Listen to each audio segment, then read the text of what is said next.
Greetings, my name is Paul Greer and I am the director for the 2013 San Diego Summer Nights Track and Field Series.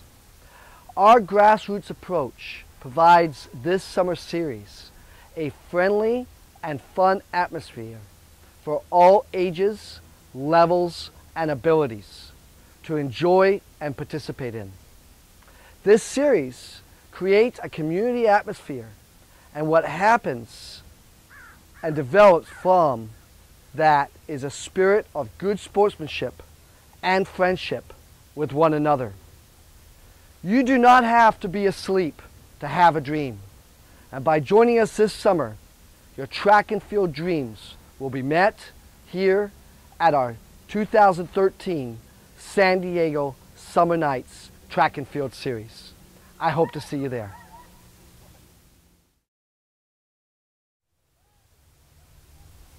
As part of the 2013 Summer Nights Track and Field Series, we're proud to present to you our coaching event demonstration series. We have the likes of Olympians Steve Scott, Tony Campbell, Wes Williams, and Tim Seaman to present special type of events and how to coach for those events or to run those events in the future. So we hope you join us and check out that series. Thank you very much. My name is Steve Scott. I'm the head track and cross country coach at Cal State San Marcos. I also held the American record in the mile for 25 years at 3:47.69. I was a three-time Olympian, 80, 84, and 88. Silver medalist in the World Championships in 1983 in the 1500 meters, and hold the record for the most sub 4-minute miles at 136.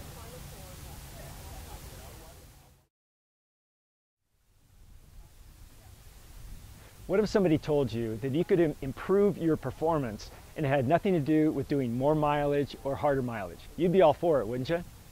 Well, what I'm going to talk to you about today is form, running form, improving your running form. If you improve your form, if you become a more efficient runner, then you're going to improve your times. And it has nothing to do with doing more mileage or faster mileage. The one thing to remember, in race cars, they spend millions and millions of dollars developing cars that are efficient, because the less energy the car uses, the longer it could go before it has to come in for a pit stop.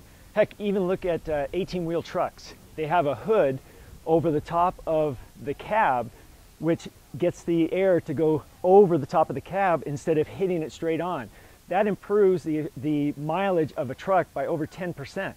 If you could improve your times by 10%, you would be thrilled. So it really much the same thing applies. So running form, being efficient in your running form, is going to make you a better runner. There's some real simple things that you need to look at, and anybody can change the form. It's just a matter of getting it in your mind that is something that you want to do. And if you practice it for 24 days, then it will become a habit. But it's up to you to do it, because you've got to practice every step, every stride of every run. First thing we start with is the head. The head should remain still. You want everything to be moving in a forward motion with no wasted energy back and forth. If your head is moving back and forth, I see this all the time with kids at the end of the race.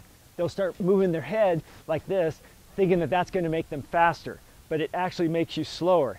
Any movement that's not going straight ahead is wasted energy. So you want to keep your head still. You want to keep your jaw relaxed. Relaxation is also very important. Have your jaw be able to bounce up and down and not be a tight grimace. So relaxation is also a very important part of your form. The next thing is your shoulders. And I see this more often with girls than I do with guys, but you see the shoulder moving instead of just the arms. So from a side view, you can see it. If I'm running like this, my shoulders are going back and forth. That is wasted energy. Anything going side to side is wasted energy. Again, everything wants to be straight forward. So the arms are the only thing moving. Imagine that someone drilled a hole in your arm into your shoulder, and this is the only movement you want to see right here. Going straight forward, this is the only movement. You don't want your hand crossing over your center. So here is your center. It could come up to it like this, but doesn't cross over. And you want to keep more or less a 90-degree angle. When you're running fast, the faster you run, you can't open it up a little bit. But generally, you just want to keep your arms at a 90-degree angle, your shoulders relaxed, shoulders down, hands relaxed. You want to be Clinton fish. You don't want to be like this, just a nice, relaxed hand movement with, again, just the arms moving, not the shoulders. From the lower body, the waist, you want to have your pelvic pointing up. So when people say you're sitting back, that's because your pelvis is tilted inward. You want your pelvis to be tilted forward so that you don't have that sit back motion. So you also want to have a slight forward lean. You want to have that straight line coming up the body, have a slight forward lean in your running. Lastly is you have your feet, you want to be striking on the front part of your foot, on that, right in this port, and you want your foot to be landing underneath your center. So you actually are going to strike the ground under your center on the front part of your foot. You quickly rock back to the heel, and then you push off. The most inhibiting part of running is when you heel strike. If you're coming out and you're going to strike first out in front of your body on the heel, you're basically breaking every stride. Have you ever tried driving a car with one foot on the gas and one foot up on the brake? That's what this is like. So it's horribly inefficient, and it's going to cost you many, many seconds of time. So again, you want to be landing underneath your center of gravity. So you're going to be landing about right here.